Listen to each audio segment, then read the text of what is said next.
L'autre jour, je me suis dit que sur cette chaîne, on allait faire un concept assez cool. Je vous ai demandé sur mes différents réseaux sociaux, d'ailleurs c'est le moment où tu peux les rejoindre, des sujets qui vous intéresseraient où je vais exprimer mon point de vue et mon opinion. Bien sûr, ces sujets, ils sont centrés autour du tatouage. La petite particularité, c'est que ces sujets, ils sont assez controversés ou ils peuvent être plutôt légers, marrants, ça va dépendre de ce que vous avez dit. Et je vais y réagir à chaud et de manière aléatoire. On va avoir un site qui va faire une espèce de roulette et qui du coup va tirer le sujet et je vais devoir y répondre le plus honnêtement et le plus franchement possible. Alors petit disclaimer déjà, peu importe la culture que j'ai sur le tatou, je connais pas tout à 100%. Et de deux, comme ça peut être des sujets houleux et que je n'ai pas préparé mes réponses puisque je ne sais pas sur quoi je vais tomber, et ben on va essayer de faire, comment dire ça, pas du politiquement correct, vous voyez, je vais vraiment parler sans filtre. Mais du coup, ben certains propos ils vont peut-être être à prendre avec des pincettes. Évite de ressortir les phrases de leur contexte parce qu'à ce moment-là, bah oui, ça peut forcément porter préjudice à des gens peut-être, je sais pas, surtout à moi. J'ai pas envie de ça. Et du coup, bah on est parti pour le tirage au sort du premier sujet.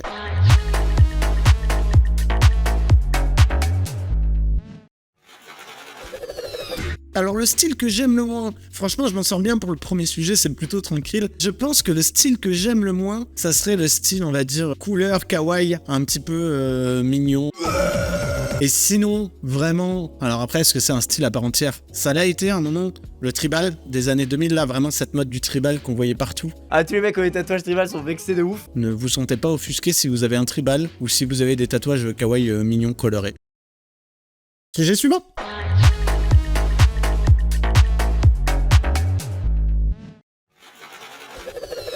Comment je trouve l'évolution du tatouage dans la société? Vaste question et vaste débat, forcément c'est quelque chose dont je suis assez content puisque c'est quand même quelque chose qui est en train de se démocratiser très fort, surtout en France là sur ces dernières années. Quasiment tout le monde a un tatouage aujourd'hui et peu importe la catégorie sociale.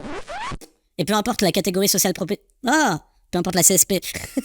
Catégorie sociale professionnelle. Donc tout le monde a un tatouage aujourd'hui, peu importe l'âge, peu importe l'univers d'où il vient, où il travaille. Et ça, c'est un truc que je trouve vraiment cool. Il y a de plus en plus un côté très fédérateur, je trouve, et la famille des tatous s'agrandit. Il y a vraiment 10 000 manières de voir le tatouage et cette culture tatou. Et c'est aussi ça qui est méga intéressant. C'est ce melting pot de tout genre et de toutes les personnes qui sont tatouées. Le petit regret que j'ai aujourd'hui, c'est que je trouve que le public tatouage n'est pas assez consciencieux, n'est pas assez averti, et il y a vraiment un manque de savoir-être et de savoir tout court en fait. C'est un petit truc qui me manque et qui ressort quand même beaucoup, que ça soit de mon point de vue ou même de point de vue avec les artistes des fois où je peux échanger, c'est vraiment cette ignorance du public. Un petit peu sur ce qu'est le tatouage vraiment. Moi, il y a un truc qui m'insupporte, c'est les gens qui vont chercher leur modèle tatou sur Pinterest, quoi. Désolé si vous l'avez fait, mais pour moi, il faut aller un petit peu plus loin. C'est peut-être bien pour se donner des idées, mais il faut creuser un peu plus, faut développer un peu plus, rendre ça un peu plus personnel aussi. C'est vrai qu'il y a une grosse tendance aujourd'hui à reproduire les tatous qu'on a vus sur les autres ou qu'on a vus dans tel film, dans telle série, je ne sais pas. Et ça va pas au-delà de ça, et je trouve ça très dommage. Après, l'inverse est vrai aussi, hein. Genre, il y a des tatoueurs qui respectent pas le public. Pour moi, c'est un juste équilibre qu'on devrait retravailler aujourd'hui. C'est d'ailleurs un peu la mission que je me suis donnée, hein, sans dire que je suis la bonne parole. Mais ma chaîne YouTube, elle est là pour justement informer et s'intéresser au tatouage de toutes les manières possibles et inimaginables. J'ai pas les mots, mais c'est tellement beau.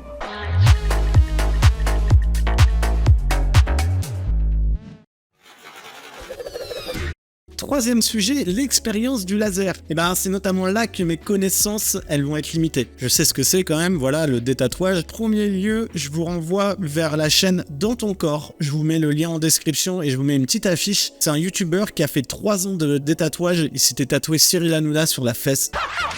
Et il s'est fait détatouer et il a documenté tout ça. C'est super intéressant et au moins vous aurez toutes vos réponses là-bas. C'est bien de démystifier un peu ce côté le tatouage, c'est à vie, c'est permanent, tu pourras rien faire. C'est faux. C'est faux. Si tu ne supportes plus ton tatouage, il y a des solutions qui existent pour soit l'enlever, soit le couvrir, etc. J'aurais tendance à conseiller, quand c'est possible le plus souvent, un cover. Je pense que le cover fait moins mal et coûte moins cher.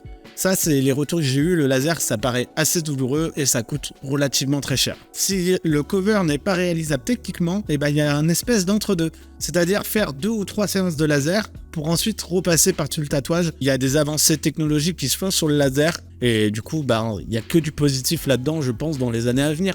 Quelqu'un qui se fait du laser ou pas, c'est son choix et c'est son corps, c'est quelque chose que je respecte.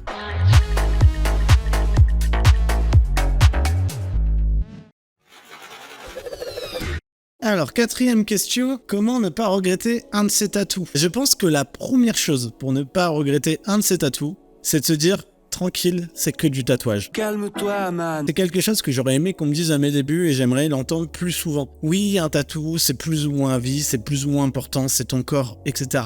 Ok, mais c'est que du tatouage. Les tatouages qui ont le plus de regrets, de mon expérience, c'est les tatouages justement sur lesquels on met les significations les plus fortes en fait. Tes goûts, ils évoluent au fil de la vie, mais tu restes quand même dans une fourchette relativement pareille. Je sais pas comment dire.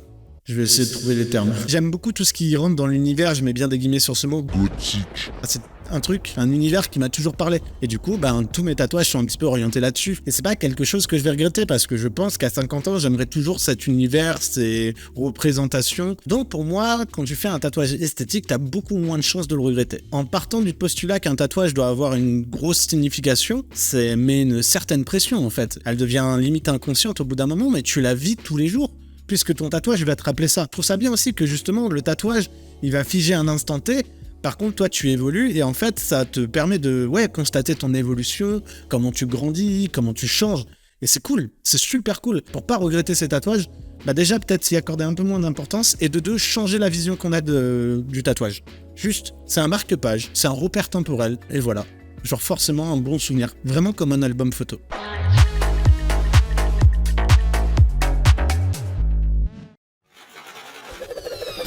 L'aspect politique dans le tatou. Alors, attention, là, on arrive sur un sujet sensible. Je vais pas me faire que des copains ici. C'est l'aspect politique sur le tatouage en France, d'accord? Et c'est à prendre dans un contexte passé. C'est des faits. Il faut comprendre que le tatouage a toujours eu un espèce de côté politisé. Il y a une époque où t'avais vraiment des clans qui contrôlaient des shops, des tattoo shops, qui contrôlaient des conventions de tatouage, et qui s'en servaient pour vraiment blanchir leur activité illégale. Ça s'est beaucoup perdu, genre il y a quasiment plus de ce genre de personnes aujourd'hui dans les univers tatou. C'est vraiment une génération passée. Tu as aussi deux partis qui se sont un petit peu formés. Il y a des organisations qui se sont créées derrière tout à fait légales, qui ont permis de faire avancer le tatouage dans le bon sens, notamment en mettant des normes d'hygiène, en vraiment intervenant pour que les artistes soient reconnus, vraiment créer cette structure qu'on a en France. On a vraiment une grosse chance en France que le tatou soit autant structuré en fait et autant réglé, et notamment par les professionnels. Et du coup, il y a eu des histoires où une personne a parlé plus qu'une autre sans demander l'avis de tout le monde, et a notamment parlé sur un sujet un petit peu sensible à l'époque qui était plus ou moins de passer un diplôme pour que tout le monde devienne artiste tatoueur. Alors je pense que le discours était maladroit et je pense que ça a été très mal amené. Il y a des tatoueurs qui étaient potes avec l'un, puis des tatoueurs qui étaient potes avec l'autre.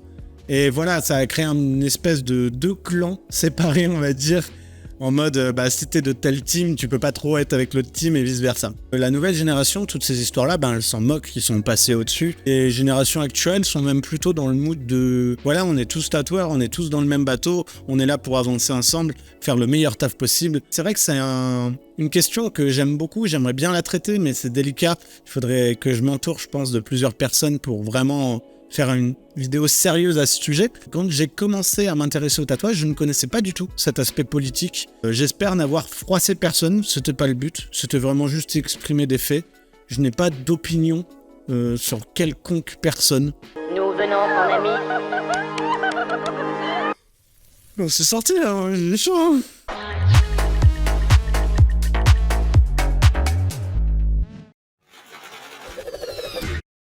Il faut s'assurer qu'un tatou ne blesse pas ou ne manque pas de respect à une culture ou à une communauté. Il va falloir marcher sur des fils. Oh! Déjà, premier point, le tatouage est un acte personnel. Donc, pour moi, tu peux globalement tout te faire tatouer. Si l'artiste qui le tatoue est ok, et si la personne qui porte le tatou est ok, globalement, plus personne n'a son mot à dire. En fait, ce qui est compliqué avec le tatouage, c'est que tu l'exposes aux autres, tu leur balances en frontal. Tu vois, par exemple, moi j'ai un face tattoo, ça plaît pas à quelqu'un, il se le prend en frontal directement, quoi. Je pense que c'est bien que tous les symboles et toutes les opinions soient représentés, juste parce que ça montre aussi ce qu'est réellement l'être humain. Après, peut-être que des symboles méritent d'être plus cachés que d'autres, je sais pas. Pour moi, le tatouage, c'est de l'art, et dans l'art, de manière générale, la peinture, la sculpture, la musique, le cinéma, bah il y a tous les bords politiques, toutes les religions, tous les différents états d'esprit qui sont représentés. Pourquoi le tatouage, on devrait faire une différence? Je pense que c'est un peu comme dans la vie de tous les jours. Si t'es pas d'accord avec la façon de penser de quelqu'un, ou que t'es pas d'accord avec le tatouage, le symbole qu'il a, bah juste tu t'intéresses pas à cette personne, tu passes à autre chose. Sujet très intéressant.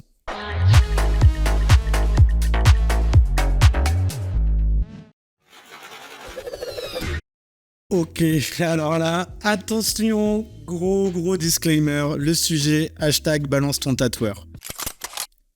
Ok, en vrai je me lance, et j'aurais pu couper ça au montage, vous voyez, et je le fais pas. Puisque déjà c'est un sujet pour moi qui est important dans le sens où ça a eu un vrai impact sur le milieu du tatouage. Je me lance aussi, parce que c'est un sujet qui est un petit peu passé entre guillemets, dans le sens c'était surtout en 2019 de mémoire qu'il y a eu vraiment beaucoup de bruit autour du #balance ton tatoueur, balance ton port, balance ton barman. Merci de écouter ce passage jusqu'au bout, de ne sortir aucune phrase de son contexte. Je pense qu'il est nécessaire et qu'il est super utile que la parole des victimes se soit comme ça démocratisée.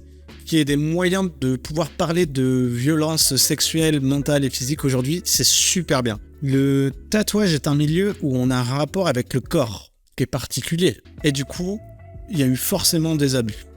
Et j'espère qu'il y en aura de moins en moins, et je pense que ça va être le cas. Ce qui me dérange un petit peu dans cette démarche, c'est plus qu'on m'a toujours dit qu'il faut pas laver son linge sale en public. Puisque pour moi, quand tu es victime de ça, je pense qu'il faut en parler aux bonnes personnes.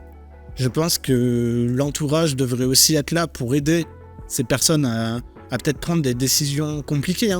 Mais pour moi, c'est plus à la justice d'aller trancher réellement ces choix-là plutôt qu'à un public internet. Heureusement, c'est quelque chose que j'ai pas vécu dans le milieu du tatouage. Et du coup, je sais pas si ça m'était arrivé, comment je l'aurais pris. Est-ce que j'aurais fait un post Instagram, une story, ou est-ce que j'aurais préféré directement pouvoir porter plainte contre la personne? Le truc qui me dérange, c'est qu'il y a eu des abus de tous les côtés, et ça, c'est malheureux. Ce qui est compliqué dans ces démarches-là, c'est qu'il y a des victimes, des vraies victimes, qu'on doit écouter, qu'on doit aider, qui ont été noyées par des gens qui ont profité de cet aspect-là pour s'attirer soit de la notoriété, soit casser des carrières, soit régler des comptes plus personnels. Malheureusement, ça sera toujours les abus, je pense, d'Internet et de la société. Ces témoignages-là, qui étaient faux, ont noyé un vrai problème avec des vrais gens qui ont vraiment besoin d'être aidés, quoi. Il y a peut-être des victimes encore aujourd'hui qui n'osent pas parler à cause de ça, ou qui se sont fait noyer dans la masse. C'est horrible, mais de plus en plus de tatoueurs et de tatoueuses prennent la parole sur ce sujet-là. Il y a un petit truc qui me dérange, je pense que je peux le dire sans trop me faire d'ennemis. Ça va être le mutisme de certains professionnels envers d'autres professionnels. Il y a des choses dans le milieu du tatou ou d'autres milieux. C'est-à-dire qu'il y a certaines personnes, on sait qu'ils font des trucs pas nets, et on le dit pas, ou même on va voir cette personne et on en parle avec lui/elle, ça serait bien que ça se fasse de plus en plus. J'espère que dans les 10 prochaines années, ce genre de choses n'arrivera plus. Et je pense qu'on va terminer avec ce sujet-là qui était... Et voilà, cette vidéo, elle est maintenant terminée. S'il te plaît, toi aussi, réagis à toutes les questions sur lesquelles je suis tombé en commentaire. On va ouvrir des débats, ça va être super cool. L'échange, c'est la clé de tout. Bien sûr, dans le respect de tout le monde. Encore une fois, je le dis... C'est vraiment cool si vous regardez cette vidéo en entière, si vous écoutez mes propos en entier, et pas juste des petits morceaux qui, j'espère, ne seront pas détournés. C'est un truc que je me suis un petit peu mouillé à faire cette vidéo, mais c'était super important pour moi et j'ai vraiment kiffé cet exercice. J'espère que ça s'est ressenti, et toi aussi, j'espère que t'as aimé ça. Si c'est le cas, ton meilleur commentaire, ton petit like, n'hésite pas à t'abonner aussi pour suivre la chaîne.